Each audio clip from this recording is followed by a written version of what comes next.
podcast show. Maps, data, vision, you magicians. Hey, hey, it's the podcast show with Joe Magician. Bonjour à tous et bienvenue dans les Géomagiciens, le podcast qui parle de géomatique mais pas que. Aujourd'hui, je reçois Hervé Villemagne, directeur commercial France de Vialytix, le système de gestion intelligent de la voirie. Car oui, les systèmes intelligents pour la donnée géographique, ce n'est pas nouveau et on va ensemble mettre en lumière les enjeux des territoires et comment on y répond. Bonjour Hervé, comment vas-tu ? Bonjour Emmanuel, ça va très bien, très content d'être avec toi sur ce podcast. Merci à toi, merci de m'accorder ton temps, ça me fait plaisir de t'avoir. On s'est rencontrés du côté de Paris sur une journée ensemble autour de QGIS, on aura l'occasion d'en revenir, mais voilà, j'ai beaucoup apprécié ce que vous faites, vos solutions, et notamment la partie IA qui est très obscure encore aujourd'hui, on entend de tout et de rien, et ça me faisait plaisir de pouvoir t'avoir pour justement expliquer un sujet concret, une solution concrète, et nous raconter un peu comment ça fonctionne. J'aimerais que tu te présentes à notre audience pour qu'ils te découvrent un peu. Mais alors attention, petit twist, tu dois te présenter sans me parler boulot. Ah, très bien. Alors, je suis donc Hervé Villemagne, j'ai 41 ans, je suis l'heureux papa de 2 petites filles de 1 an et 5 ans. Je suis lyonnais d'origine, j'ai vécu de nombreuses années à Paris, mais depuis 4 ans, je suis un néo-breton post-Covid, ayant épousé une Bretonne. Elle m'a ramené dans ses bagages après le Covid et quand elle était enceinte. Et par ailleurs, écoute, je suis quelqu'un assez classique. J'aime les amis, le ciné, la musique, les concerts, les apéros. Et voilà. Je vais pas parler boulot. Bien joué, bien joué. T'es de quel côté en Bretagne ? Alors, je suis dans le Finistère, dans un Ouais. petit bled qui s'appelle Landéda, qui est Ok. au nord de Brest, à 30 km au nord de Brest. Ok, très bien. Dans le Finistère, je connais bien l'Esconil. Je sais pas si ça te parle, mais Ok. voilà. Ma mère est née à Non. l'Esconil, du coup. Ouais, Ah, d'accord. ça fait Très bien. partie de ces Non. petites villes, des petites villes portuaires dans le Finistère. Voilà. Donc je connais un Ok. peu le Ouais, territoire. je les connais pas encore toutes. Ça fait 4 ans que je suis là quand même maintenant, mais je connais pas tout encore. Beaucoup à découvrir. Super, merci beaucoup pour cette intro. Maintenant, je t'autorise à parler boulot. Est-ce que tu peux nous dire un peu ce que tu fais professionnellement ? Ouais, bien sûr. Donc, comme tu l'as dit en introduction, je suis directeur commercial pour Vialytix France. Donc, mon rôle, c'est de développer la croissance de Vialytix sur le marché français et de surtout piloter un peu les équipes commerciales. J'ai 6 personnes, donc j'ai 4 commerciaux qui font vraiment des rendez-vous clients, des démos, et qui sont en charge de vraiment de signer des nouvelles collectivités partenaires de Vialytix. Et après, j'ai 2 personnes un peu plus juniors qui font surtout de la prospection. Donc, qui s'occupent en fait de contacter des collectivités et d'essayer de choper des rendez-vous pour les commerciaux. Donc, mon rôle, voilà, c'est de les accompagner quand il y a des sujets un peu plus complexes, d'être vraiment avec eux en accompagnement. Et puis sinon, c'est piloter un petit peu, encourager l'équipe, améliorer un peu les process internes, faire de la veille sur les appels d'offres notamment, et puis même sur le marché en général, voir un peu ce qui se fait.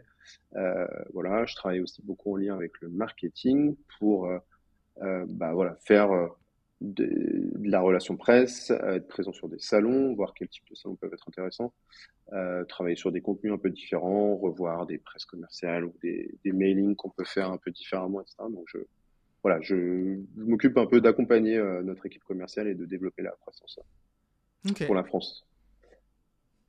super. Voilà. On rentrera Ça, c'est ce évidemment que je dans... fais depuis. Ouais. Ouais, pardon. Non, excuse-moi, Ouais, je dis vas-y, je juste t'en qu'on prie. rentrera évidemment dans le détail. Après, sur Vialytix, je te poserai toutes les questions sur la structure, mais je te laisse continuer sur toi.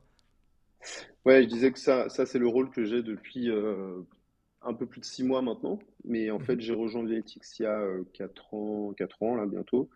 Et avant, j'étais donc ce qu'on appelle Customer Success Manager, ou qu'on peut appeler dans d'autres entreprises Account Manager. En fait, je m'occupais de collectivités partenaires, c'est-à-dire une fois qu'elles étaient déjà clientes de Vialytix. Et mon rôle, c'était de les accompagner, de les former d'implémenter la solution Vialytics auprès d'elles, et puis voilà, de faire en sorte qu'elles adoptent le produit et de les suivre un peu au quotidien, résoudre leurs problèmes s'ils en avaient, et essayer de faire en sorte que vraiment ils exploitent le potentiel complet de nos solutions. Donc voilà, j'ai fait ça pendant 3 ans et demi à peu près, et depuis un petit moment, j'ai pris l'équipe commerciale. Ok, très bien. Et ton parcours pour en arriver là, avant Vialytics, tu as fait quoi? Alors, j'ai un parcours assez atypique. Moi, pour le coup, en parcours universitaire, j'ai fait des études de cinéma Ok, et après eu un master en école de commerce assez classique. Et j'ai effectivement commencé ma carrière en travaillant plutôt dans les boîtes de prod de films, donc trop bien. rien à voir avec ce que je fais aujourd'hui. Pendant plusieurs années, je travaillais pour Canal+, notamment. Je faisais de l'édition Ok. vidéo, donc je m'occupais de créer, voilà, produire des contenus et gérer les sorties de DVD, Blu-ray à Ouais. une autre époque. À l'époque. Et ouais, ça semble déjà très vieux, mais ça l'est Ouais, pas tant que ça. Blu-ray, à l'époque, c'était le futur, ça débarquait, c'était en mode incroyable. Et aujourd'hui, quand on dit Blu-ray, c'est en mode ah oui, c'est vrai que ça existait, ça. Ouais, Blu-ray, c'est pas trop resté ouais, dans les mémoires. Les Ouais. DVD, quand même un peu plus, Oui. mais Blu-ray un peu moins. Après, je m'occupais aussi de la VOD, évidemment. Et après, en fait, je suis parti, notamment un petit peu au moment où Bolloré est arrivé chez Canal, et Ok. j'ai monté une startup avec des amis sur un tout autre sujet. On a monté une boîte de livraison de paniers bio, de produits bio en direct producteur auprès des entreprises. On a Super. fait ça pendant 2 ans. On avait un petit peu de mal à se payer, donc d'un Ouais. moment, on a décidé de faire autre chose. Ouais. Et je suis resté dans cet environnement un peu startup. Donc c'est un peu Ouais. comme ça que je suis arrivé. Enfin, entre-temps, j'ai fait autre chose, mais c'est un peu comme ça que je suis arrivé dans les startups. Ok. Et j'ai bossé pour une appli tech qui aidait les entreprises à faire des contenus vidéo de manière un peu autonome. Ok. Et donc en tant qu'account manager, et c'est comme ça après que je suis devenu account manager chez VITX, donc sur un tout autre sujet, les routes, etc., mais toujours dans une espèce d'environnement startup. Donc effectivement, entre Vialytics, les routes et mon parcours universitaire, pardon, il s'est passé pas mal de choses. Mais il y a une certaine ligne directrice quand même, enfin cohérence en tout cas. Ouais. Ouais. Voilà. Ouais, c'est vachement intéressant du cinéma au panier bio à la voirie. C'est vrai que ça va un peu dans toutes les directions. Mais en réalité, quand je pose cette question aux différents invités sur les parcours, on retrouve quand même souvent différentes expériences, différentes directions. Et c'est aussi ce qui fait, je pense, la richesse quand on est sur un poste, d'apporter aussi un nouvel angle, une nouvelle façon de voir les choses et de penser. Et je trouve ça vraiment, j'allais dire presque indispensable d'avoir des personnes qui ont vu et fait autre chose. Est-ce que du coup tu peux nous expliquer ce qu'est Vialytics et ce que vous faites? Alors peut-être depuis quand ça existe, la proposition, les solutions, je te laisse nous présenter la structure. Ouais. Alors, Vialytics, alors peut-être plus juste pour la chronologie, existe depuis 2018. C'est une entreprise qui a été fondée en Allemagne à l'origine, à Stuttgart, mais qui est arrivée en France 1 an après sa création en fait. Très très vite, les fondateurs se sont rendus compte que, outre le marché allemand, le marché français était assez proche et intéressant aussi. Donc 2019, arrivé en France. Et aujourd'hui, on est à peu près 150 collaborateurs en tout, dont une quinzaine en France. Et on travaille avec plus de 1000 collectivités dans le monde et dont à peu près 200 en France. On est Ok, présent maintenant, au-delà de l'Allemagne et la France, on est très présent aux États-Unis aussi maintenant. Et mhm, après en France, on est présent dans d'autres marchés comme l'Autriche, la Suisse, un petit peu la République tchèque, un petit peu la Slovénie. Mais bon, les 3 marchés principaux restent l'Allemagne, la France et les États-Unis. Et que fait Vialytics? Vialytics, c'est une solution de gestion intelligente de la voirie et du patrimoine routier et urbain en général pour les collectivités. C'est-à-dire qu'on a développé en fait des solutions tech pour aider les villes, les départements, enfin, tous ceux qui ont la compétence voirie ou qui ont du mobilier urbain, à gérer, grâce à des outils digitaux, leur voirie et tous les éléments dont je viens de parler, de manière un peu plus efficace et intelligente. Sortir un petit peu du papier crayon traditionnel pour basculer sur voilà, des outils qui sont voilà, qui leur permettent de gagner du temps, gagner en efficacité, d'avoir une possibilité de centraliser l'information un peu plus simple. Euh, voilà, voilà notre ok, proposition. On a différents cas d'usage dont on va parler, je pense, ouais, au cours de notre discussion, mais voilà, en gros, le pitch, c'est celui-ci. Ok. Et pour tous ceux qui nous écoutent et qui connaissent pas forcément le sujet de la voirie, tu peux nous expliquer Mhm. quelles sont les problématiques de la gestion de la voirie pour une collectivité? Ouais. Alors, la voirie en France, c'est quand même plus, enfin, les routes en France, c'est plus d'1 million de kilomètres. La compétence de la gestion des routes est souvent transférée à la communauté de communes. Hum, Ça peut avoir un intérêt pour mutualiser les équipes et mutualiser les coûts aussi, Mhm. mais c'est pas toujours le cas. Et après, parfois, le transfert se fait juste pour la gestion de la route, mais pas forcément la signalisation, pas forcément les fossés. Enfin bref, c'est toujours un peu complexe. Mais donc concrètement, bah, tous ces acteurs ont la compétence. Quand je dis la compétence, c'est qu'ils ont aussi la responsabilité. C'est-à-dire qu'ils ont l'obligation légale d'entretenir le patrimoine routier et de faire en sorte qu'il soit bah, en bon état. Et c'est-à-dire il n'y ait pas de problème de sécurité pour les usagers. Mhm. Donc c'est plus qu'une compétence, hein, c'est aussi une responsabilité juridique. C'est-à-dire que vraiment, tout à chacun, si vous avez un accident en vélo parce qu'il y a un nid de poule, vous pouvez vous retourner vers la ville ou vers le département qui a pas entretenu comme il fallait la route et qui Ah, n'a pas assuré votre sécurité.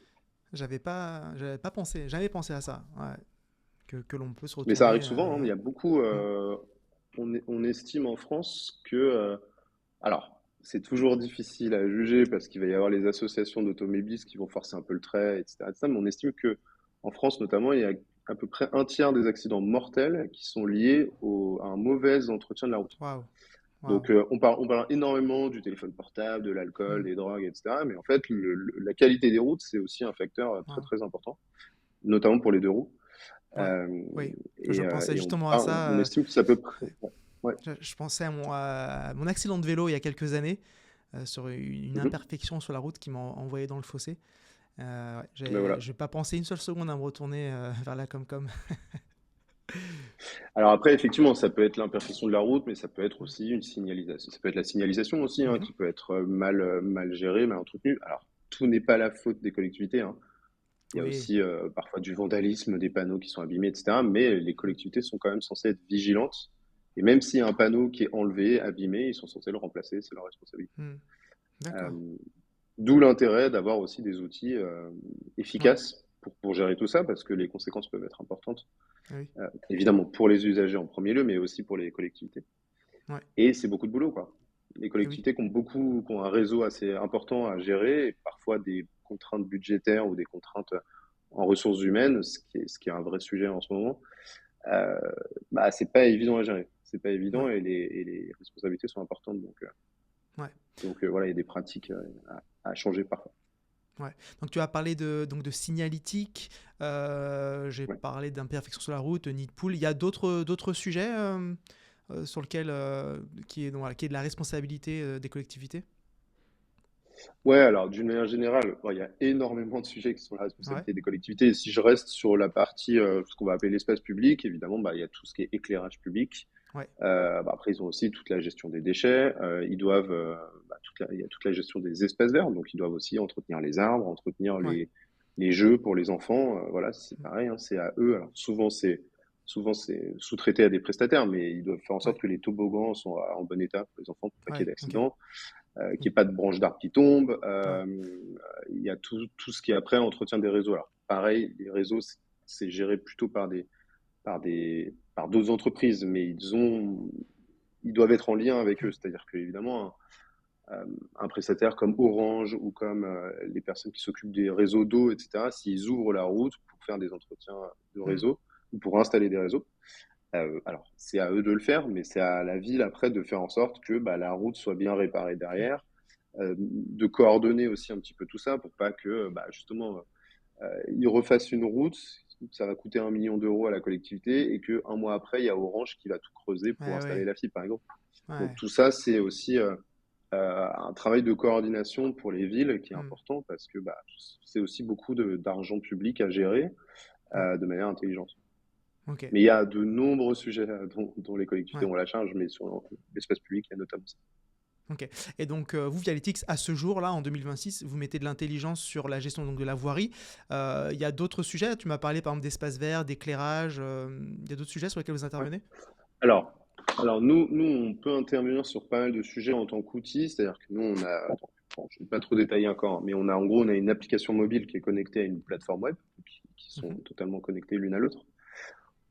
Très schématiquement, on va dire que l'appli mobile, elle est plutôt pour capter de la donnée sur le terrain, la plateforme web, elle est plutôt pour l'exploiter au bureau, Ouais. quoi.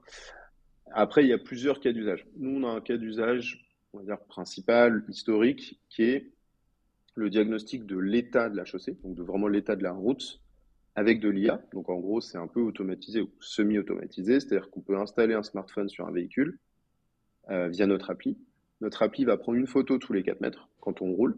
Et en fait, après, nous, une fois qu'on récupère les photos, on a un algorithme qui va analyser chaque dégradation présente sur la chaussée, qui va restituer une notation et un détail par type de dégradation. Ce qui permet aux villes de mieux, déjà avoir une bonne connaissance de leur patrimoine au global, de pouvoir le consulter facilement, ce qui n'est pas toujours le cas, et après de pouvoir très facilement euh, faire du préventif, c'est-à-dire mieux prévoir ses travaux sur la base d'un vrai diagnostic concret, objectif. Voilà. Donc ça, c'est le cas d'usage, on va dire, principal. Mais notre algorithme, au-delà de l'état de la chaussée, ce qu'il va faire, c'est l'inventaire et le relevé de dégradation de toute la signalisation, ce qu'on appelle verticale, donc en gros les panneaux de signalisation. Donc il va être capable de dire à tel endroit il y a un panneau stop, là il y a un panneau aussi des passages, etc., etc. Et être capable de dire le panneau stop là il est recouvert d'autocollants, il est sale, il est effacé, etc. Donc ça c'est automatisé. Là, ce qu'on va sortir a priori le mois prochain, c'est la même chose sur le marquage au sol, donc ce qu'on appelle la signalisation horizontale. Donc être capable de dire, là, voilà, il y a la ligne là de séparation de chaussée, elle est craquelée, elle est effacée, etc. Donc tout ça, c'est automatisé ou semi-automatisé, parce qu'il y a quand même Ouais. un agent qui doit faire Enfin, c'est pas une voiture autonome qui passe non plus Ouais. dans la rue, Pas encore. mais bon, en tout cas, c'est... Non, pas encore, mais c'est à peu près automatisé. Mais après, via notre outil, où là, c'est plutôt c'est du manuel, numérique, mais manuel quand même, on a donc tout ce qu'on appelle on a un outil de gestion de tâches qu'on peut appeler un peu GMAO, je sais pas si c'est un acronyme qui te parle. Tu as beaucoup d'outils de gestion des tâches pour les régies des services techniques. Ok. En gros, tu peux créer des fiches d'intervention avec une appli. Donc, par exemple, je parlais d'un toboggan. Imaginons que tu as un toboggan qui soit cassé. L'agent peut le prendre en photo et il va générer une fiche, en fait. Une fiche d'intervention de dire, ça, il faut que ce soit réparé pour telle date. C'est je sais pas, Nicolas qui s'occupe de ça parce que c'est lui qui est en charge des espaces verts. Un petit descriptif, etc. Et donc, après, on peut remplir le temps de travail passé sur l'ouvrage, prendre des photos avant-après pour montrer à quelle date il a été réparé, etc. Tout ça étant le but de mieux gérer les interventions, les tâches des services techniques. Et aussi, j'en parlais tout à l'heure, hein, c'est une histoire de responsabilité, ça permet aussi d'avoir une traçabilité. On est capable de dire, OK, à telle date, à telle heure, on a pris le toboggan en photo, il était cassé. Par contre, à telle date, à telle heure, il était réparé. Donc, si il y a eu un accident après, on est capable de dire, ah non, non, là, il était réparé à Mon cette date. historique. Exactement. Et outre cet outil de gestion des tâches, on a un outil, alors, pour l'instant, encore une fois, à peu près, un peu plutôt manuel, numérique, mais manuel, encore une fois, de création de jumeaux numériques. C'est-à-dire qu'on peut tout simplement prendre en photo tout le patrimoine qu'on peut avoir dans une ville et créer des jumeaux numériques. C'est-à-dire de dire, voilà, je reprends mon exemple du toboggan, ici j'ai un toboggan, ici j'ai un banc, ici j'ai une table de pique-nique. Tous les éléments que la ville a dans son parc et doit entretenir. Parce qu'en fait, on se rend compte que, on va parler sûrement SIG un petit peu aussi, Ouais. très souvent, des villes n'ont pas forcément une idée très précise, en tout cas rien de numérique, de l'ensemble de leurs éléments. Ils sont incapables parfois de dire, moi je sais précisément dans ma ville, là où j'ai des bancs, là où j'ai des arceaux à vélo, là où j'ai mes poubelles. Et y compris pour les villes qui ont des SIG, parfois c'est pas à jour. Et en fait, c'est un vrai sujet parce que alors, souvent les villes vont dire, mais moi je connais mon territoire, je connais mes rues, je connais mes routes, etc. Et parfois, on a des territoires qui sont énormes. Parfois, les gens quittent la ville pour aller travailler dans Et une autre oui, ville ou faut partent à la pérenniser. retraite. Et Ouais. en fait, ouais, super, mais en fait, la personne qui le remplace, Ouais. lui, il arrive d'ailleurs, et lui, pour le coup, il a aucune idée d'où sont les bancs, aucune idée d'où Ouais. sont et même des trucs sérieux, hein, les défibrillateurs, des Ouais. choses comme ça. Et voilà, donc ça, c'est des vrais sujets aussi de pouvoir créer ces jumeaux numériques-là. Pour l'instant, on fait pas tout avec de l'IA. Ouais. On fait, voilà, état de la route, panneau et signalisation horizontale. Pourquoi? C'est parce que déjà, pour l'instant, on se concentre sur des éléments qu'on peut voir depuis la route, ce qui n'est pas le cas, ce qui est pas forcément le cas d'un toboggan ou d'une table de pique-nique, par exemple. Mhm. Mais demain, on espère, on imagine peut-être aller un petit peu plus loin avec peut-être des drones, par exemple, des choses comme ça, où on pourrait facilement scanner d'autres types d'éléments. Mm. Mais c'est pas forcément du court terme. Ouais. Ouais, ce qui est super intéressant, c'est que j'allais dire, tu n'as pas dit une seule fois le mot IA, mais tu viens de le dire dans ta dernière phrase, pardon. Mais ce que je trouvais très intéressant, c'est sur le premier cas. Donc, si on reparle de la voirie et détecter donc, les imperfections sur la route et la signalétique, tu as expliqué qu'il y a donc une application sur laquelle on installe Vialytix qui va prendre donc des photos. Et il y a un algorithme qui va être capable de relever les informations. Et c'est bien expliqué. Et du coup, l'algorithme derrière, bah, y a de l'IA derrière. Vous avez une équipe, c'est ça, de professionnels. Qui sont-ils? Que font-ils? Ouais, pour le coup, nous, c'est de l'IA. Alors, encore une fois, je pourrais pas rentrer dans le détail précis des technos utilisés, des logiciels utilisés, de la manière d'entraîner notre algorithme, etc., parce que c'est pas mon métier. Mais concrètement, oui, c'est comme ça que ça fonctionne. En fait, c'est du machine learning, hein. C'est-à-dire que voilà, notre appli, encore une fois, va scanner la route. C'est-à-dire qu'on l'installe sur le pare-brise, on va prendre une photo tous les 4 mètres. Une fois que nous, on récupère les photos sur nos serveurs, on a un algorithme qui travaille et qui va analyser la route et être capable de reconnaître chaque type de dégradation présente, de la catégoriser, d'en mesurer le pourcentage de présence par rapport à la surface de la route et sa gravité. Évidemment, on va avoir un petit nid de poule, un gros nid de poule, un nid de poule très gros parce que c'est sur une toute petite route, ou un nid de poule de la même taille mais sur une énorme route. Donc, en fait, on va pondérer un petit peu tout cet état. Ça, c'est pour la restitution, sans rentrer trop dans le détail, mais en fait, notre analyse, elle est basée sur, d'une part, une liste de dégradation qui est une norme un peu commune qui vient des ponts et chaussées, qu'on appelle la méthode M2-38-2. Okay. Donc, c'est une liste de types de dégradation. Et après, notre coefficient de pondération pour noter, c'est plutôt une norme européenne qu'on appelle EMI, qui est, encore une fois, il n'y a pas vraiment de standard sur ces algos-là, mais c'est ce qui est le plus communément validé, on va dire, notamment par le CEREMA. Pour en revenir sur la techno, encore une fois, c'est du machine learning, c'est-à-dire que en fait, nous, notre algorithme, plus il va analyser des photos avec le même type de dégradation, plus il va être précis, il va les reconnaître facilement. Ça fonctionne vraiment comme Ouais, ça. Alors, encore une fois, moi, c'est pas mon métier, donc je connais pas le détail, mais ouais, je sais que quand on a créé Vialytix, en fait, on avait des data scientists qui, à la main, ouais, disaient, entraînaient leur algorithme en disant, ça c'est un nid de poule, ça c'est un nid de poule, ça c'est un nid de poule, ça c'est un nid de ouais, poule, et voilà. Et aujourd'hui, en fait, plus on a de clients, plus on envoie de photos, plus notre algorithme est précis. C'est aussi simple que ça, hein. ouais, C'est de l'entraînement bête et méchant d'un ouais, numérique, hein, enfin, technologique plutôt. C'est voilà. Plus tu vois la ouais. même dégradation, plus tu es capable de la reconnaître, tout simplement. Ouais, c'est un très bon cas donc de machine learning qui est un noyau donc de l'IA. Donc voilà, pour tous ceux qui parfois Exactement. comprennent pas trop ce que c'est l'IA, ce que ça fait, voilà, vous avez une bonne explication d'entraînement de données. Super, merci beaucoup. Et donc ce sont des data scientists qui font ça et qui mettent le nez dans le cambouis comme on dit pour pouvoir améliorer Ouais, les modèles plus il y a de données. Super, très clair. tout Euh, à fait. alors, prenons une collectivité, une commune à taille moyenne ou une communauté de communes à taille moyenne qui n'a pas de solution comme la vôtre et qui est, on va dire même, pas équipée, qui ne se sont pas penchés sur le sujet et qui doit pourtant gérer au quotidien les problématiques liées à la voirie.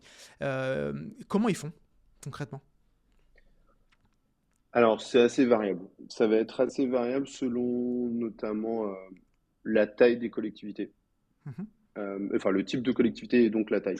Ça va être très différent entre un département, par exemple, ou une petite ville rurale. mhm, Je m'explique. On va dire une petite ville rurale assez classique qui a, je ne sais pas, allez, 30 kilomètres de patrimoine de route, en gros. On va dire qu'elle a gardé la compétence des routes. Ça n'a pas été transféré à la communauté d'agglo ou la communauté de communes, peu importe. Elle va avoir peut-être 5 agents de voirie pour tout faire, hein. Quand je dis tout faire, c'est les services techniques. Moi, j'ai beaucoup parlé de l'espace public, hein, d'entretenir des toboggans, etc. Mais il y a toute la partie événementielle aussi qu'ils doivent gérer. Il Mm. y a énormément de sujets. Mm. C'est-à-dire que chaque fin d'année, hein, il y a un festival, il y a la Ouais, kermesse de l'école, il y a, ouais. etc. Bah, Feu les services d'artifice. techniques, c'est eux qui montent l'estrade, c'est eux Eh qui oui. livrent les barrières de sécurité, c'est eux qui font tout ça. Il y a le Tour de France qui passe, ils Ouais. doivent mettre des barrières de sécurité partout. Donc en fait, ils ont énormément de tâches, dont la route fait partie et dont le mobilier urbain font Mm. partie. Enfin, fait partie. Donc une ville comme ça, c'est très variable. Parfois, ils utilisent un SIG mis à dispo, par exemple par l'Aglo, la Comcom, etc. Parfois, ils ont une certaine maturité, une certaine appétence pour ça. Alors, sans rentrer dans le cliché, c'est aussi souvent lié un petit peu à l'âge des DST. Les DST un peu à l'ancienne n'utilisent pas beaucoup les SIG en général. Évidemment, il y a plein d'exceptions, mais Oui. voilà, c'est quand même une règle qu'on peut se donner. Quand on a un nouveau DST qui a 25-30 ans, souvent, bah, même son cycle universitaire, il a dû apprendre un peu à utiliser des SIG, donc Mm. parfois ils l'ont mis en place. Mais sinon, très souvent, en fait, ça va être du papier-crayon, un peu de photos prises avec un smartphone, quelques tableurs Excel, mais grosso modo, ça va être un peu comme ça, hein.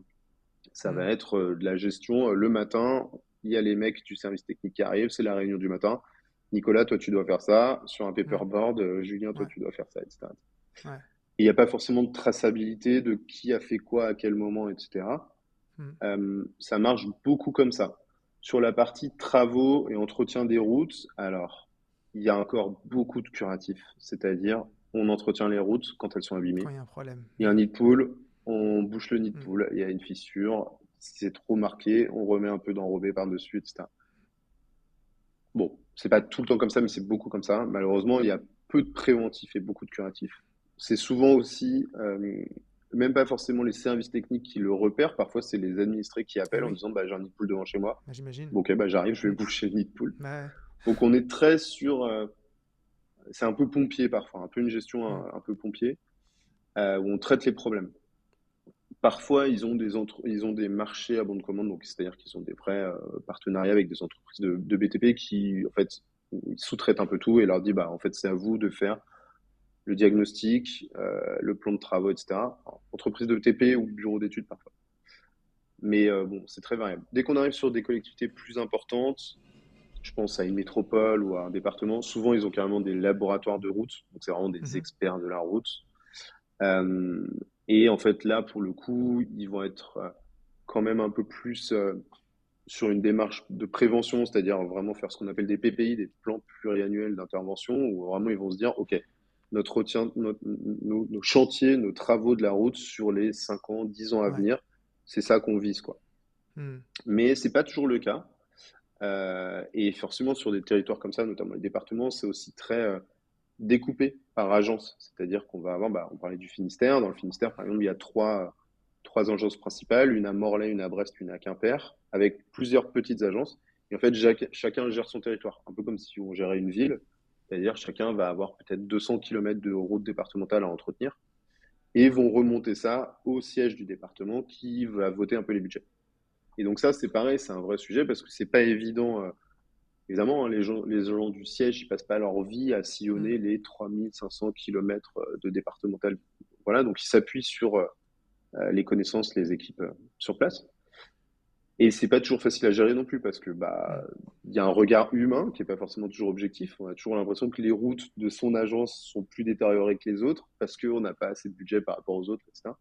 C'est là aussi où des outils numériques comme le nôtre séduisent parce qu'il y a une certaine objectivité. Eh oui. Ça permet à des gens qui sont à Quimper d'avoir une vue sur un ordinateur de l'ensemble du réseau, Mm. de pouvoir consulter une photo datée, eurodatée facilement. Et ça, c'est aussi très efficace, enfin très utile pour les collectivités plus importantes pour eux. Ouais. Et donc, quand toi ou tes équipes, quand vous avez au téléphone une collectivité qui potentiellement pourrait être intéressée par le produit, comment est-ce que vous approchez, comment est-ce que vous présentez votre solution ? J'interromps cet épisode quelques secondes pour vous rappeler qu'il reste quelques places encore pour la journée de formation l'IA pour les géomaticiens. Je fais le tour de France, je viens à votre rencontre pour vous former, découvrir ensemble des cas d'usage très concrets d'IA générative et on va même parler géo-IA une journée ensemble entre géomaticiens. Dépêchez-vous de vous inscrire, contactez-moi directement sur LinkedIn, Vous pouvez aller directement sur le site datando.fr pour avoir le programme, les informations. On se retrouve en formation et de suite, retour à l'épisode. Alors, encore une fois, moi, quand j'ai commencé, tu l'as dit, j'ai prononcé le mot IA un peu tard, parce que nous, on se présente vraiment comme une solution techno Ouais. et pas uniquement comme une solution de diagnostic de voirie. Mhm. Le diagnostic de voirie, c'est l'un de nos cas d'usage. Soyons honnêtes, c'est probablement même notre cas d'usage principal, mais c'est pas le seul. Nous, on veut vraiment expliquer aux collectivités qu'on a une solution un peu globale. Alors, on fait pas tout, mais on a une solution quand même assez globale pour gérer la voirie et le patrimoine urbain, etc. C'est-à-dire que, évidemment, on fait du diagnostic de l'état de la chaussée, aussi les panneaux, mais on est aussi, encore une fois, comme je le disais, un outil de gestion de tâches, un outil de création de jumeaux numériques pour tout le mobilier urbain, etc. Donc, en fait, une collectivité, notamment une collectivité qui n'a pas du tout de SIG, de choses comme ça, il y en a beaucoup. Mhm. Si elle utilise VITX, pardon, c'est déjà bien, quoi. Il y a de quoi couvrir quand même beaucoup de cas d'usage, une grosse partie du métier au quotidien et de le rendre voilà, plutôt intuitif, enfin d'avoir un outil plutôt intuitif et de le rendre plutôt efficace à ce niveau-là. Donc nous, ce qu'on vend effectivement, enfin ce qu'on présente, c'est ça, c'est voilà, une gestion numérique et une aide pour les collectivités, Ouais. un peu globale. Ouais.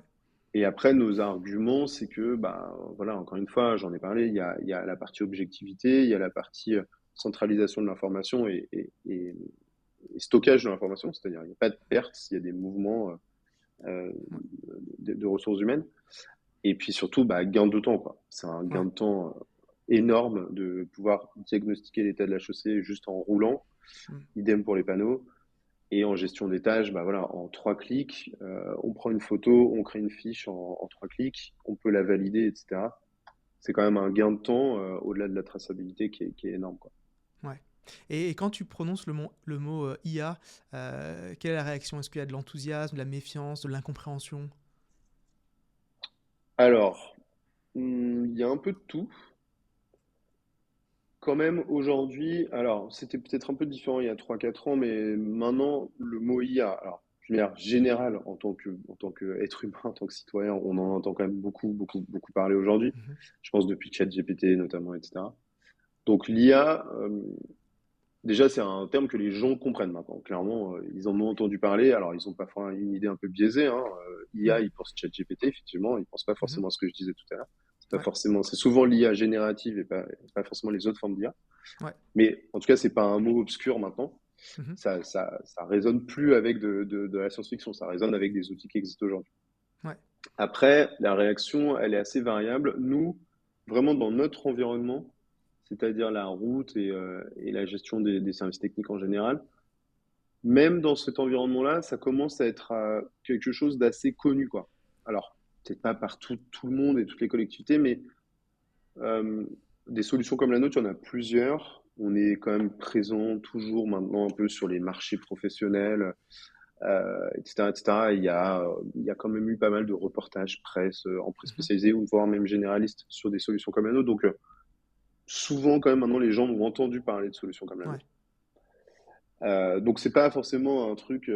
Il y a un peu moins de curiosité qu'il y a quelques années, je pense. Ouais. Après, par rapport à la méfiance, je pense pareil qu'il y en a un peu moins parce que, bah, si on prend VITX, mais aussi nos concurrents, maintenant on travaille avec quand même beaucoup de collectivités, donc je pense que ceux qui n'ont pas encore franchi le pas se disent bon, ok, ils travaillent quand même avec beaucoup de collectivités, donc Mhm. je pense que C'est que ça faut pas fonctionne. être non plus trop méfiant. Ouais, ça va quoi.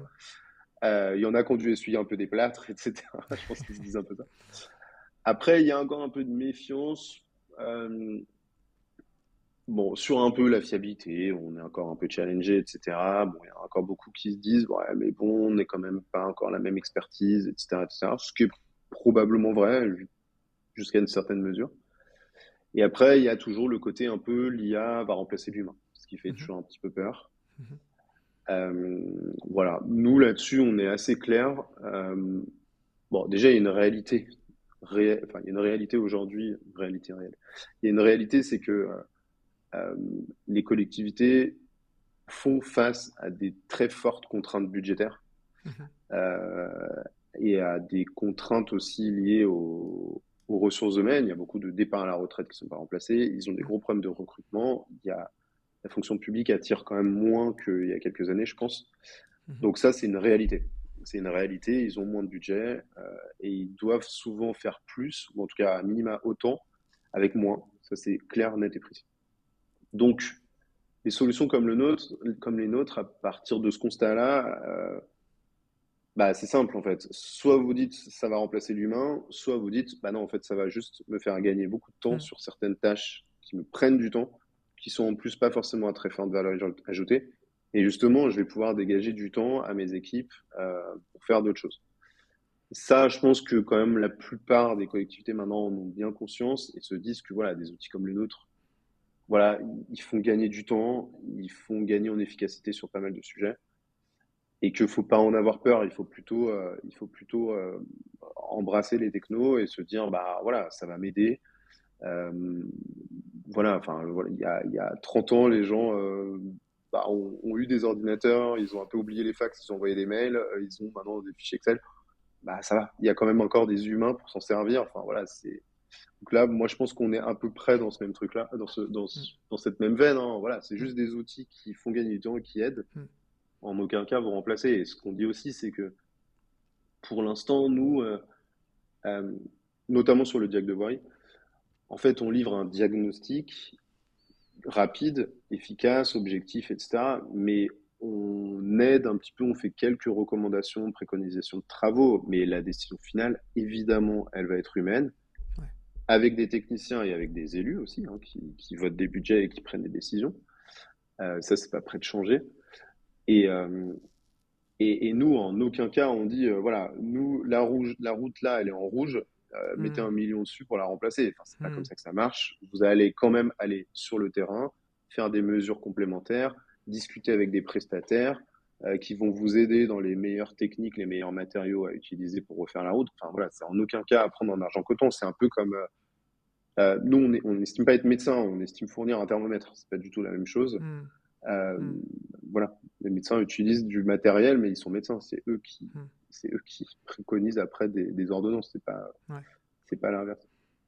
Et vous avez des collectivités très, très friandes justement de techno et qui au contraire viennent vers vous parce qu'ils veulent de l'IA. Ouais, ouais, il y en a. Alors ça vient souvent des élus en fait. Parce que l'IA, c'est aussi, ça peut faire un petit peu peur, etc. encore aujourd'hui, mais c'est aussi, ça peut être aussi un message politique. C'est-à-dire, il y a aussi Mhm. des élus, notamment, qui se disent, bah moi, j'ai envie de montrer, alors à mes administrés, mais même plus loin que ça, hein, que bah, nous, on est une ville moderne qui embrassons l'IA, on n'a pas peur, on est moderne, on utilise la techno, on utilise l'IA et on va s'en servir parce qu'on est une ville dynamique, etc. C'est aussi un vrai message politique. Mhm. On travaille par exemple avec la ville de Cannes et le maire de Cannes, avec Lisnard, qui est aussi président de l'Association des maires de France, donc c'est quand même une voix qui porte. Et lui, pour le coup, l'IA, il la met beaucoup en avant pour la ville de Cannes, Ouais. sur notre technologie, mais sur beaucoup d'autres. Mhm.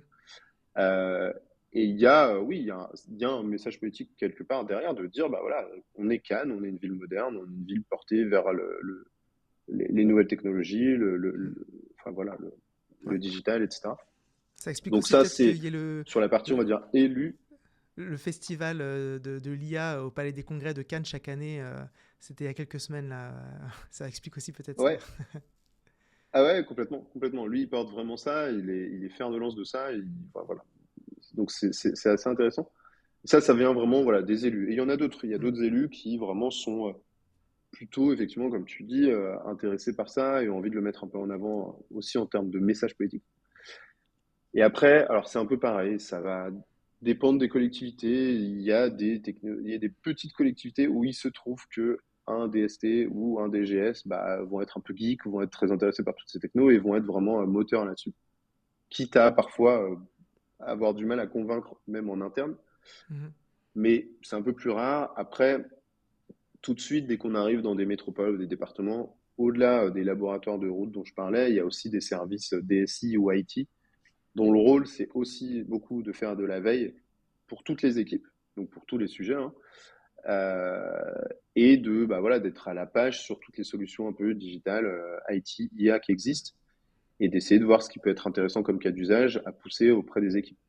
Mais encore une fois, c'est vraiment sur tous les sujets. C'est-à-dire qu'une métropole, un service IT d'une métropole, en fait, ils vont parler le lundi à Vialytics, le lendemain, ils vont parler à une solution IA, mais plutôt pour les hôpitaux, Mm, le jour d'après, une solution IA pour les écoles. Enfin, mm. il y a vraiment beaucoup, eux, tous les cas d'usage. Donc, Ouais, c'est à eux de convaincre les utilisateurs finaux. ouais, ouais, très clair. Je propose qu'on parle un peu des SIG. On l'a bien compris, Ouais. du coup, la solution, les solutions vont créer de la donnée finalement.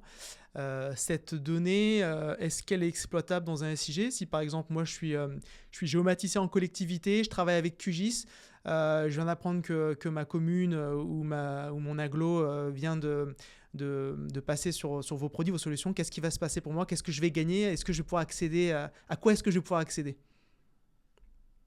Ouais.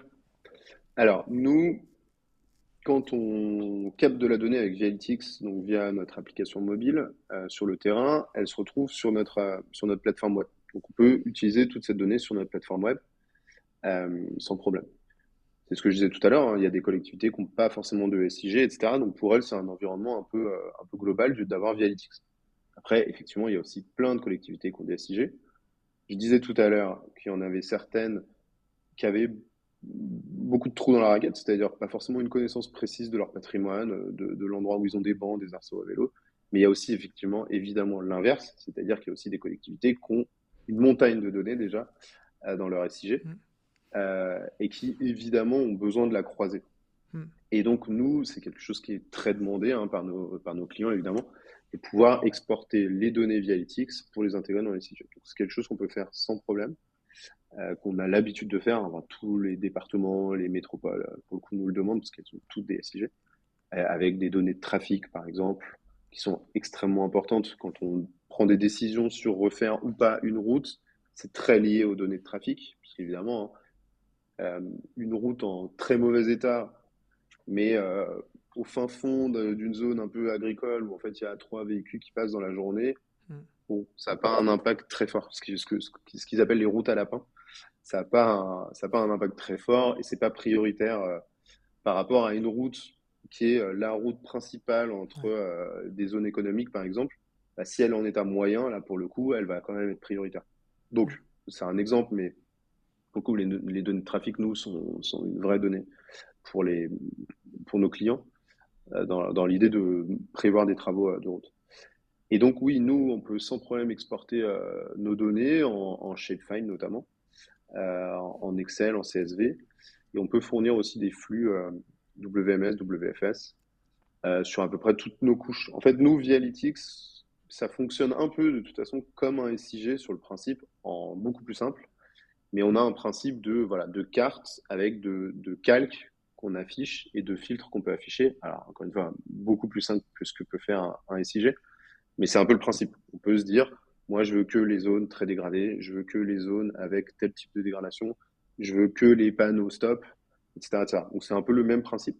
Et donc, on peut exporter chacune de ces couches pour les intégrer dans un SIG sans problème. Ok, donc finalement, pour un non technique, il accède à la plateforme, il affiche les couches, il voit les infos, il peut avoir des réponses. Et pour quelqu'un qui est technique, il va pouvoir aller récupérer les données. Je disais en intro, on s'est rencontrés autour d'une journée autour de QGIS où justement j'ai eu la chance de. Tu m'avais donné accès à votre appli, j'avais fait quelques tests, j'avais fait les exports et je confirme, ça fonctionne très bien, c'est très fluide. On peut travailler en flux WFS pour ceux à qui ça parle. Et on peut aussi évidemment intégrer nos bons vieux shapefiles, ça marche très bien aussi, donc voilà, je valide. Du coup, donc on comprend bien voilà, que ça va finalement améliorer la capacité analytique du géomaticien puisqu'il va avoir plus de données, potentiellement de meilleure qualité. Il y a un sujet aussi qui est important, c'est de se rendre compte que parfois, on dit que l'IA va remplacer des métiers. Tu le disais tout à l'heure, l'IA va remplacer le géomaticien. Là, on comprend bien que l'IA va aider à créer de la donnée pour justement armer le géomaticien de plus de data pour que lui, derrière, puisse travailler plus efficacement. C'est bien ça, hein, tu me confirmes? Ah oui, alors pour le coup, autant il peut y avoir des craintes sur remplacer des tâches d'agents techniques sur le terrain, etc. Encore une fois, hein, moi je pense que les contraintes étant ce qu'elles sont, je pense qu'on n'est pas prêt de remplacer de techniciens, on est plutôt là pour leur faire gagner du temps sur d'autres tâches. Mais alors, pour le coup, les géomaticiens, je pense qu'on n'est pas prêt de les remplacer du tout. Au contraire, comme tu dis, on leur apporte plutôt de la donnée Mm. à croiser, à exploiter, etc. Euh, ouais, c'est loin de remplacer des géomaticiens, je pense, pour le coup. Au contraire. Je reviens sur un sujet, hein, on l'a abordé il y a quelques minutes sur le niveau de maturité des collectivités par rapport à ces technologies.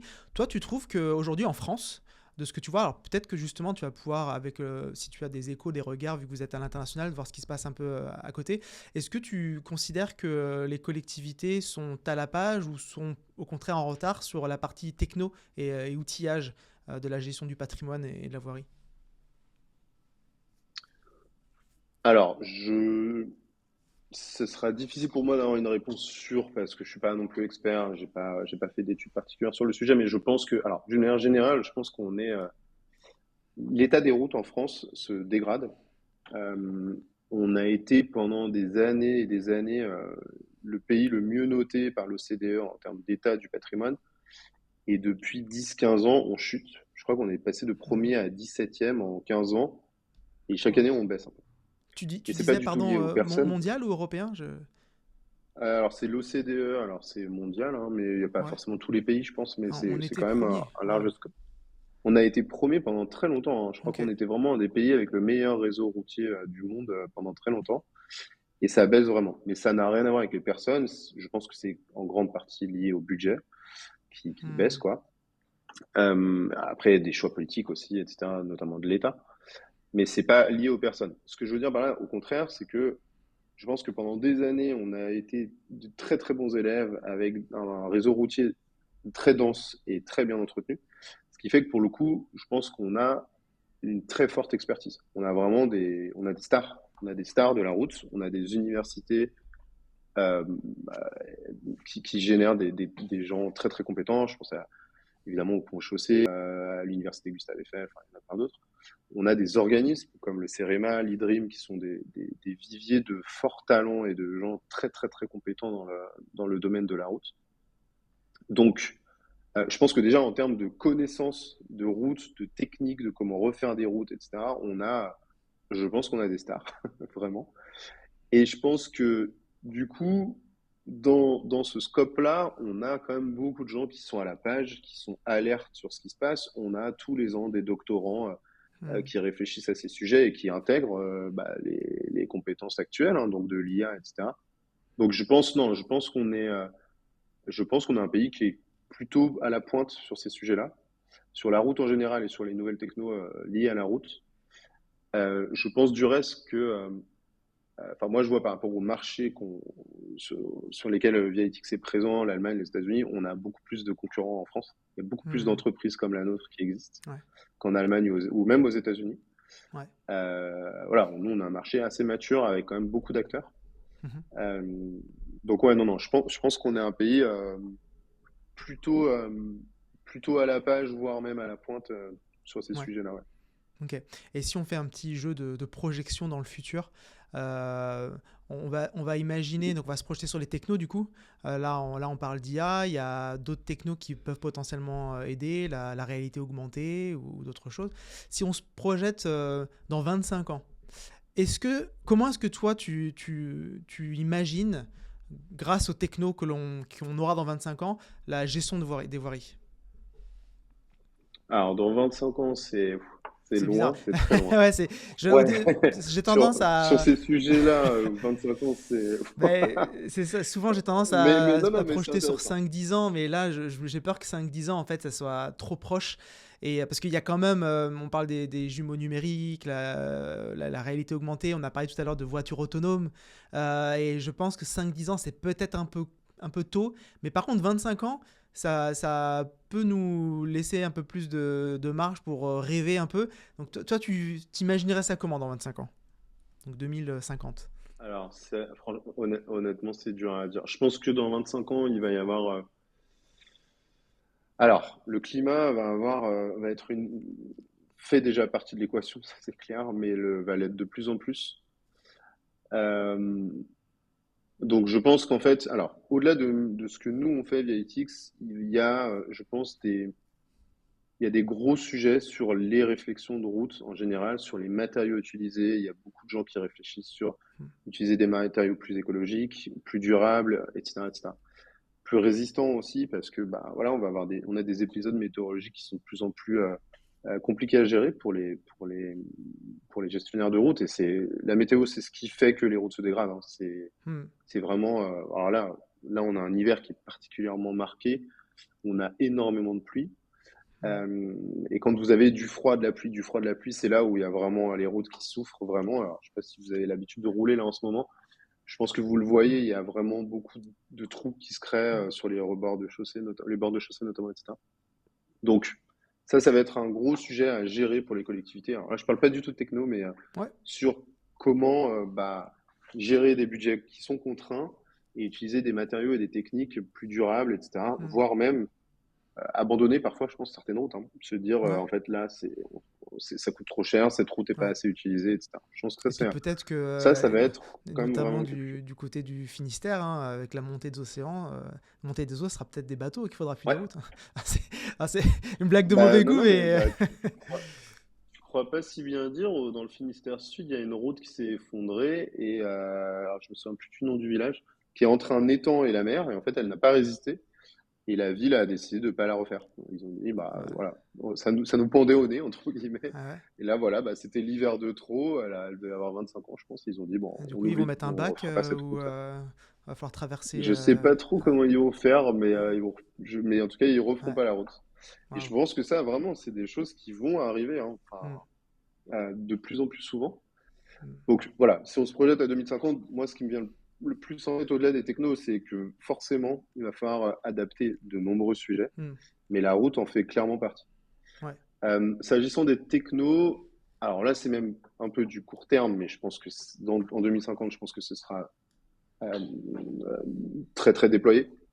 C'est l'analyse prédictive. C'est-à-dire que nous, aujourd'hui, on commence à travailler dessus, mais on va avoir un algorithme qui, petit à petit, si vous avez fait l'analyse de la route 3 ans de suite, va être capable de. Alors, encore une fois, les épisodes météorologiques ont un impact très fort et c'est un facteur très compliqué, mais être capable de dire, OK, moi, je suis capable de vous dire, là, de ce que j'ai vu des 3 analyses en 3 ans, dans 3 ans, elle sera là, dans 5 ans, elle sera là, etc., etc. Ça, c'est une première chose, c'est de l'analyse prédictive assez simple. Mais demain, ajouter plus de critères, justement des critères de trafic, de météo, etc., pour avoir une analyse plus fine. Et Hmm. demain même, bah, voilà, faire de la suggestion d'entretien, être capable de dire, bah voilà, là, il faudrait plutôt utiliser tel type de matériel, etc., etc. Là, ça, Ouais. c'est sûr que c'est un sujet. Alors, on n'est pas du tout à 25 ans, hein, on est plutôt, je pense, à 3, 4, 5 ans. Et ça, c'est le gros sujet, je Ouais. pense, euh, qui va avoir lieu. Ouais. Donc là, on est sur, en Après, termes de nous, techno, on est sur encore une fois, du c'est deep plutôt du court learning, donc terme. ça reste proche de ce que vous faites. Ouais, c'est Voilà. ça. C'est du prédictif avec des connexions neuronales. Exactement. Exactement.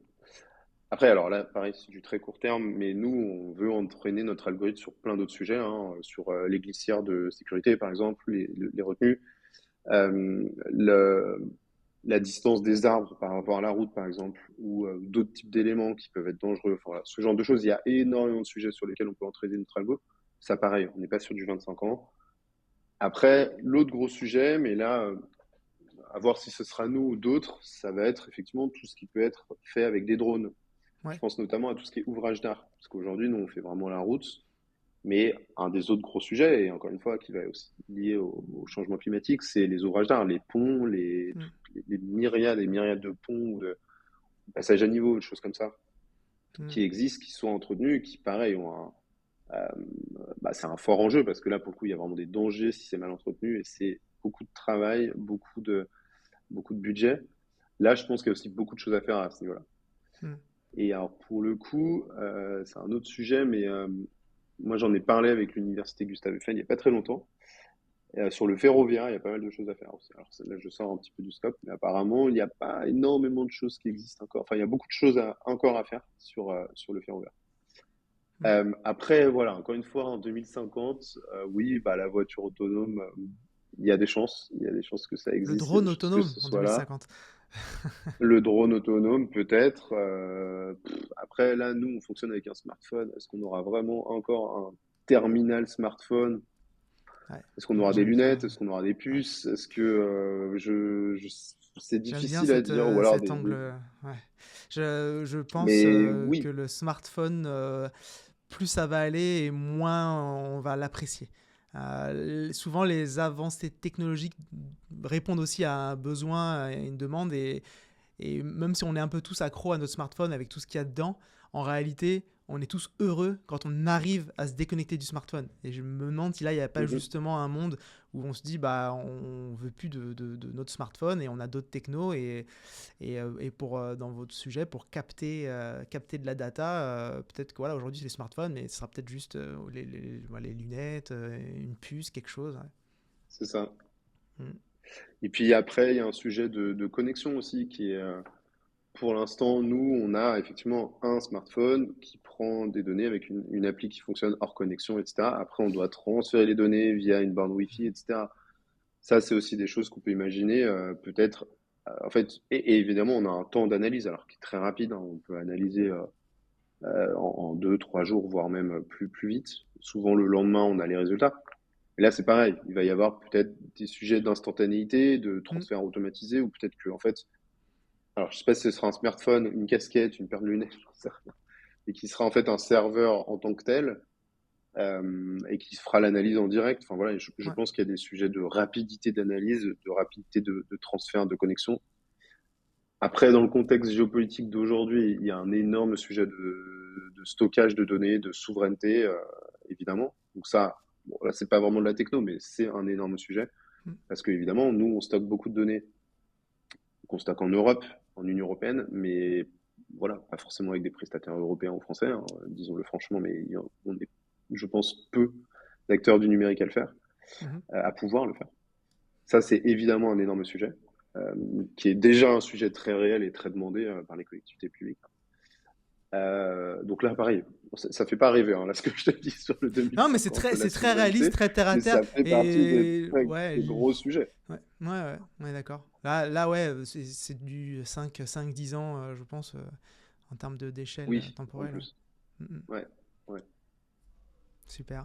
Et puis bah après, où est-ce qu'on sera? J'en sais rien, moi. Peut-être qu'on aura des routes sur Mars, hein. Je sais. 2050, ça me semble un 2050. peu court, mais Ouais, mais ça me semble un peu court. ouais, Mais c'est bon, tellement difficile quand on voit Retour vers le futur. Comment est-ce qu'ils imaginaient le futur 50 ans plus tard, où on voit que donc, les voitures volantes, toutes ces choses-là, on voit qu'on n'y est pas du tout. Et pareil, dans tout ce qui est cinématographie, quand on imaginait les robots autonomes avec de l'IA dans tous les films, voilà, on s'imagine toujours que, oui, évidemment, que ça va arriver, ça va débarquer.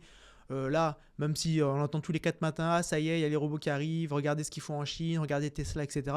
Bah, en vrai, ils sont toujours pas là, déjà. Et donc, se ouais, dire que dans ouais. 25 ans, est-ce qu'il y aura les robots? Est-ce qu'il y aura les voitures volantes? Voilà, C'est dur c'est à toujours dire. pareil. En fait, Et à il y aura des l'inverse, il y choses qu'on aura n'imagine sûrement même des pas. choses qu'on... Ouais, exactement. Mm, Exactement. C'est mm, ça. mm, C'est que je pense qu'il y a plein de choses qu'on imagine qui en fait vont pas avoir lieu, et à mm. Ouais, l'inverse, des choses auxquelles on ouais. n'avait pas du tout pensé et qui seront là et qui seront assez communes, quoi. Ouais, parce que là, la révolution de nos dernières années, c'est les ordinateurs qui ont des puissances incroyables et qui, du coup, permettent de faire de l'IA, par exemple. Mais il y a 100 ans, donc 100 ans, en 1926, quand on imaginait 2026, c'était pas un ordinateur puissant, quoi. Enfin, c'était tout de suite un robot, un truc qui vole. Donc, ouais, difficile. Puis 25 ans, en même Exactement. temps, c'est loin et en même temps, ça va tellement vite. Donc, ouais, je sais pas. Il aurait peut-être fallu que je demande dans 100 ans, mais bon, ça nous intéresse peut-être un peu moins, du coup. Mais en fait, ce qui est intéressant au-delà des technologies, c'est que ce qui est certain, si je reviens un peu à la route aussi, c'est que le rapport à la route va être très différent. C'est-à-dire que déjà, on voit le télétravail s'est largement déployé, et encore, je pense qu'il y a encore beaucoup, beaucoup, beaucoup à faire. Ce qui fait que très probablement, dans 25 ans, on utilisera aussi beaucoup moins les routes, en fait, d'une manière générale, où on se Mm, déplacera déjà sûrement beaucoup moins pour aller au travail. mm, On aura, je l'espère, peut-être aussi des mobilités douces qui seront encore mm, plus déployées qu'aujourd'hui. mm. Et par rapport à la consommation, pour le coup, les voitures volantes, on n'y est pas, je suis pas sûr qu'on en ait, mais par contre, la consommation et la livraison, notamment de tout ce qu'on a en Amazon, etc., par drone, ça, c'est quand même pas vraiment de la science-fiction. Il y a de fortes Mm, chances que toutes les petites camionnettes qui nous livrent des colis aujourd'hui, en fait, n'existent plus trop et que ce soit mm. plutôt des drones et qu'on ait plutôt des espèces de petites plateformes sur nos Ouais, balcons qui nous livrent nos affaires, quoi. ouais. Ça c'est quand même assez probable dans 25 ans, ce qui veut dire qu'il y aura peut-être des gros sujets de gestion de l'espace aérien, etc. Mm, ouais, Mais par contre, il y aura peut-être beaucoup moins de trafic ouais, et beaucoup moins de gens qui roulent, en fait, qui sont sur les routes ouais. pour aller au travail, pour se faire livrer des colis, etc. Ça, il y a quand même Mm, de fortes chances, peut-être, j'espère, mais ça, c'est des choix ouais. politiques aussi, que J'espère le aussi. transport de Mm, marchandises ferroviaire aura changé oui, ouais, et sera déployé. Ça ouais, aussi, c'est un énorme impact sur les routes. Donc, mm, ouais, c'est difficile à dire. Mais ça, je pense que de toute façon,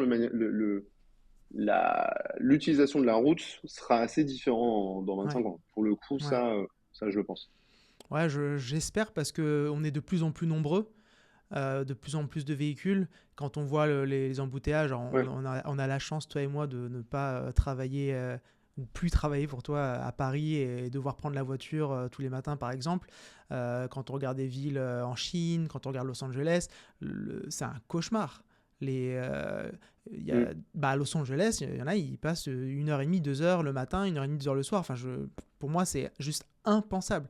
Et de se dire qu'on est de Ouais. plus en plus nombreux, ça, on pourrait imaginer que du coup il y aura de plus en plus d'embouteillages. Ce que tu dis là, du coup, t'en perds ses propos où on se dit que bah oui, mais grâce au télétravail, si on retire les camions de livraison, on peut essayer de trouver un équilibre. J'espère de tout cœur parce que sinon, être sur la route, ça va devenir, ça va être un cauchemar. Comme être sur la route, ça va être équivalent de être chez le dentiste. C'est un moment délicat. Ouais, c'est ça. Il faut y aller, mais on Ouais, et n'a puis pas c'est envie. pas. Enfin, alors, évidemment, il y a les voitures électriques qui se déploient largement, etc. Mais malgré tout, les voitures électriques, c'est pas neutre pour autant, hein, c'est des terres Mm, rares. Et puis l'électricité, c'est pas mm, les mêmes. C'est pas des gaz à effet de serre, mais c'est quand même de l'énergie qu'on consomme. Euh, Bah, on a aussi tout intérêt, et j'espère qu'on n'attendra pas 2050, à ce qu'il y ait quand même une réduction du trafic d'une manière générale aussi pour la planète, quoi. Enfin, c'est ouais, comme des ouais, d'accord. réalités. Alors, il y en a certains qui les remettent en question, mais Mm, bon, communément, elles sont plutôt admises quand même. mm, Ça, c'est une réalité. Enfin, ouais, ouais, d'accord. Mm, mm. Très bien. et ça coûte très cher. Oui, en plus. En plus. Ouais. Mais du coup, juste pour terminer sur ce sujet, parce que ça me fait réfléchir en même temps, le fait que on voit aujourd'hui que toute l'énergie, il y a énormément d'énergie qui est mise dans le développement de voitures autonomes. Quand on voit bah, tout ce qu'on vient de dire à l'instant, on peut se dire, bah, ok, mais est-ce que si ça se trouve, dans 25 ans, ce qui va se passer, c'est au contraire, en fait. On aura un peu lâché les voitures parce qu'on en a marre et c'est trop chargé et ouais, Ouais. je sais pas. Je Ouais, je sais pas. pense que dans 25 ans, on n'aura pas lâché les voitures, mais on peut espérer qu'il y en ait moins, effectivement, qu'il y ait peut-être Hmm, moins de déplacements, ouais, travail domicile. ouais, Il y a de fortes chances, je pense que ce soit le cas. Et effectivement, les marchandises, probablement, j'espère, il y aura plus de ferroviaire, encore une fois, peut-être plus d'aériens en drone, ouais, notamment, pour les petits colis. ouais. Après, on n'aura pas lâché. Mais c'est vrai Oui. qu'aussi, il va y avoir des contraintes budgétaires. Les routes coûtent extrêmement cher à entretenir, Hmm, de plus en plus. Il y a une mhm, forte inflation, parce que bah, aujourd'hui, beaucoup de matériaux sont encore liés aussi au pétrole, hein. hmm. Euh, Eh oui. et donc, c'est extrêmement cher. Hmm, Et donc, entretenir un réseau comme le réseau français avec des contraintes budgétaires, c'est très compliqué. Donc, en fait, ouais. on a aussi tout intérêt à ce que certaines routes soient moins utilisées et du coup demandent moins d'entretien parce que ça dépense, ça coûte moins d'argent. Hmm, Et puis après, évidemment, en termes de santé publique, moins il y a de pollution, bien sûr. plus la société gagne. Hmm, ouais, Mais bon, on verra. On verra. ouais. Parce que ce qui est sûr, c'est qu'on aura encore besoin de nos routes et en bon état, ce serait mieux. Ça, c'est sûr. Ça, c'est sûr. C'est, par ailleurs, par rapport à ce que je dis, c'est aujourd'hui, mais ce sera le cas demain, les routes, ça reste quand même un, alors, un bien commun, on se calme, je parle pas de santé, etc.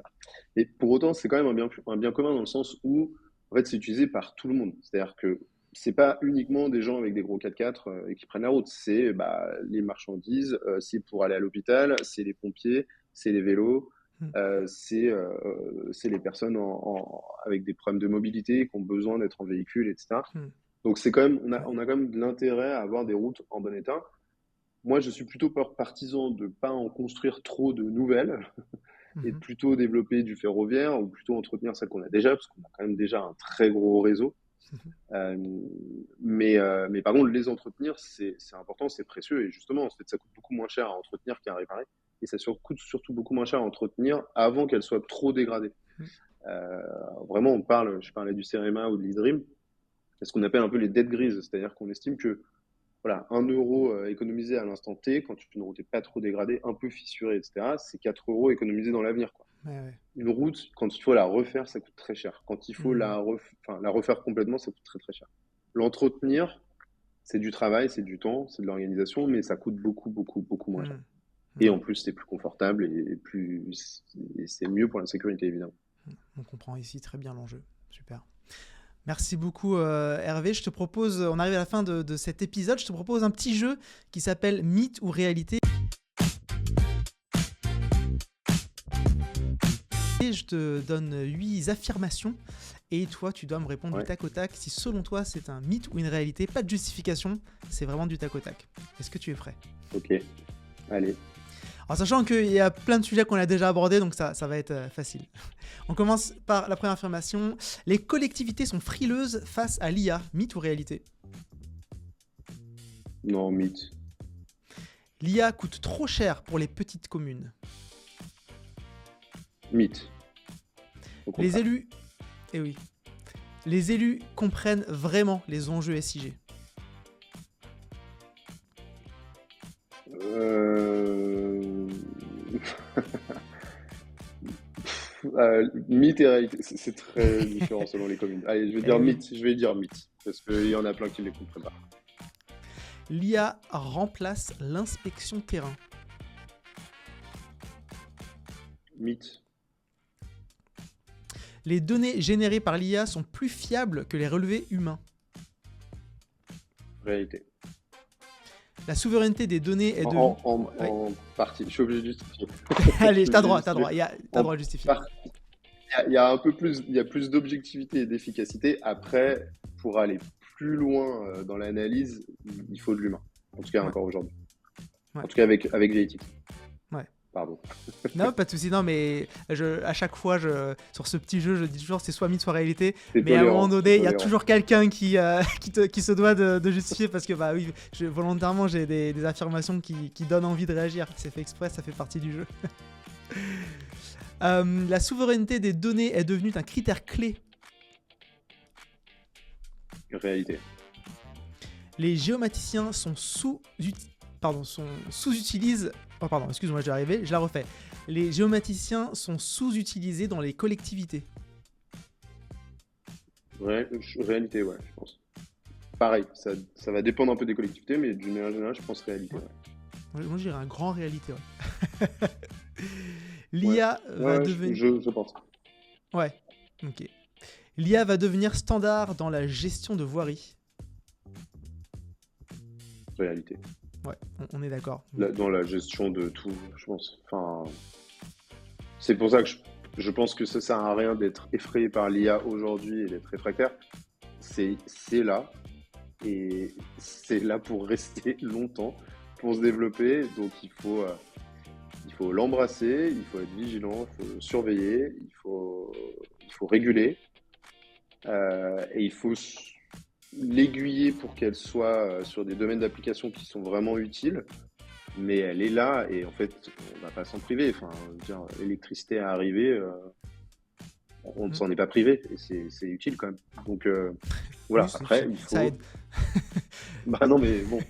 Après, moi, je veux bien, on peut se dire, il y en a, hein, on peut se dire, on continue de se Ouais, chauffer et de ouais, s'éclairer à la bougie, pourquoi pas, hein, mais bon, ouais. voilà. L'IA est Le- là, il faut faire avec, il faut s'en servir. ouais. Après, il faut être vigilant et il faut Et surtout, je pense qu'il faut investir le temps et l'argent dans des domaines qui sont vraiment utiles. Et il y en a plein. Et moi, j'ai parlé du diagnostic de l'état de la voirie. Bah oui, le faire en 1 heure alors que ça prend 4 jours à quelqu'un, bah, pourquoi s'en priver en fait? C'est autant se concentrer sur des tâches meilleures, quoi, enfin plus intéressantes. Et je pense qu'il y a plein d'autres domaines que je maîtrise pas, mais je pense à la médecine, à la chirurgie, mais il y a plein de domaines qui peuvent être très très utiles et on va pas s'en priver, quoi. C'est dommage. Ouais. Ouais, d'ailleurs, l'IA, un des grands boosts de l'IA dans les années 90, ça a été la médecine, où justement pour Ouais, détecter des imageries médicales, on utilisait des algos qui, avec les différentes couleurs de pixels, étaient capables de dire, bah voilà, là il y a tant de pourcentage de risque et ceci, cela. On oublie, hein, mais même si on prend un sujet beaucoup plus léger, les jeux vidéo. Pareil, les années 90, moi je jouais à FIFA, je jouais contre l'IA. Hein. En face, quand on fait des passes et qu'on essaie d'aller marquer, bah, les petits c'est bonhommes en vrai. face, c'est une IA qui se dit bon, bah ok, là il a le ballon, du coup on fait ceci, cela. Donc c'est pas nouveau Ouais, et on l'utilise beaucoup déjà depuis longtemps. c'est vrai, c'est tout à fait vrai. Super, bah, merci beaucoup d'avoir joué le jeu. Un dernier petit jeu, la question de Joker. La règle elle est simple, je te pose une question et tu as le droit de dire Joker et ça sera et on clôturera le podcast ou alors tu peux répondre à la question et faire partie des braves de cet épisode qui ont osé répondre. Là je t'ai mis la pression, non? Ok. Ouais, un peu, un peu. Bon, j'ai le droit à un joker Il y a apparemment. droit à un On Joker va donc en essayer. vrai et tu seras pas le premier donc comme ça au moins. La Ok. question c'est est-ce que tu peux me dire quelque chose là que tu n'oserais jamais dire sur LinkedIn? Ah! Alors oui, j'ai envie de dire, j'ai envie de dire aux gens sur LinkedIn, alors pas tout le monde évidemment, arrêtez s'il vous plaît de faire un parallèle permanent entre vos trails ou vos marathons et la résilience de votre travail et de votre gestion d'équipe. Ça a déjà été fait 1 million de fois, c'est pas original et voilà. J'en ai marre de dire ça toutes les 5 minutes. Ah, c'est drôle. Voilà. Du coup, c'est ce que montre ton algorithme LinkedIn, c'est vachement intéressant. Enfin, je me rappelle avoir vu ça il y a un petit moment. Bon, Ouais, maintenant, je voilà. vois d'autres trucs, mais super.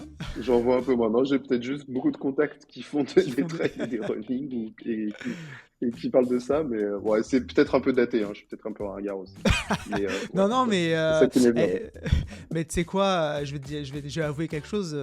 Quand j'ai fini mon Ironman, je pense que j'en ai parlé sur LinkedIn. Je réfléchis, mais ah, peut-être pas en fait, peut-être pas. Mais alors après, je me vois mal raconter que regardez, j'ai fait une course pendant 14 heures, ça prouve que je suis capable de m'accrocher au boulot. J'aurais pas fait j'aurais pas fait un lien comme ça, mais j'en ai peut-être parlé.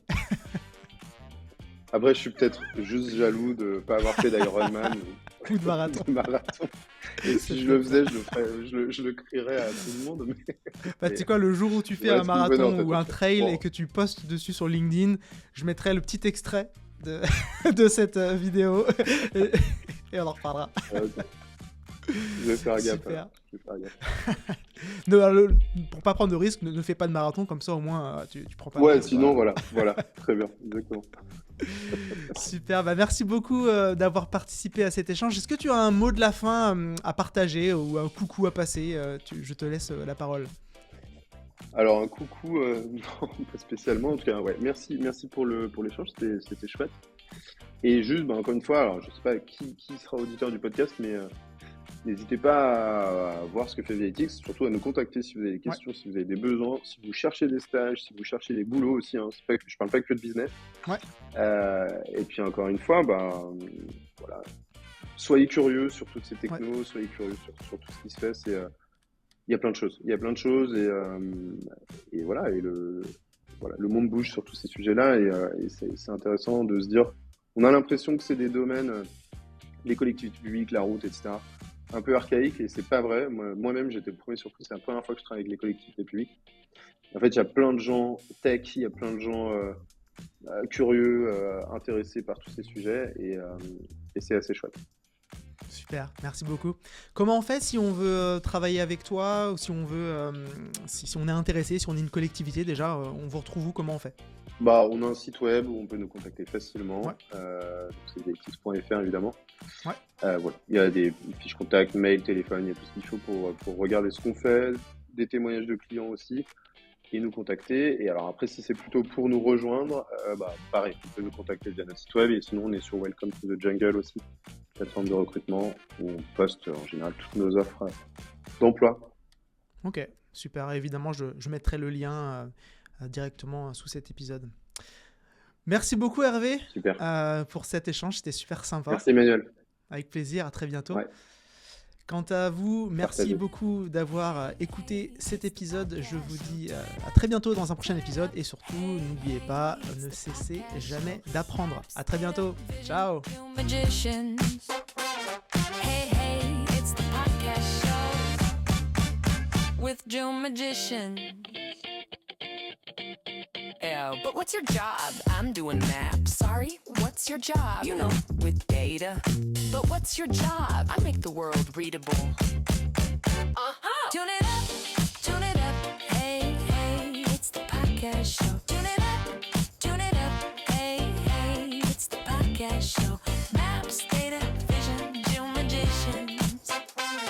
Hey, hey, it's the podcast show with Joe Magician. But what's your job?